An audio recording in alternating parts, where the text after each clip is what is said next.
Beginilah kondisi jalan poros penghubung Desa Mandi Angin, Kecamatan Rawas Ilir, dan Desa Aringin di Kecamatan Karangdapo, Kabupaten Muratara yang rusak. Karena sedang ada proyek peningkatan jalan, membuat akses jalan kerap terendam air, sehingga jalan ditinggikan agar kendaraan bisa melintas saat musim banjir. Karena dikerjakan musim penghujan, membuat kendaraan sulit melintas akibat lumpur, serta akses melewati proyek hanya disediakan satu jalur saja. Salah satu pengendara mengaku sudah 1 minggu kondisi jalan berlumpur diguyur hujan. Akibatnya banyak pengendara terjebak macet karena jalan tersebut tidak bisa dilalui 2 jalur. Berapa hari? 1 minggu lah kali. 1 minggu. Banyak macet. Di jalan dia ni. Banyak macet nggak? Oh banyak.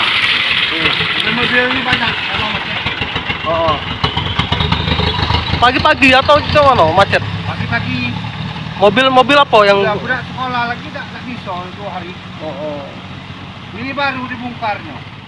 Pengendara berharap jalan tersebut dapat secepatnya diperbaiki karena jalan itu satu-satunya jalan poros penghubung Kecamatan Rawas Ilir ke ibu kota Muara Rupit, Muratara hingga ke kota Lubuk Linggau.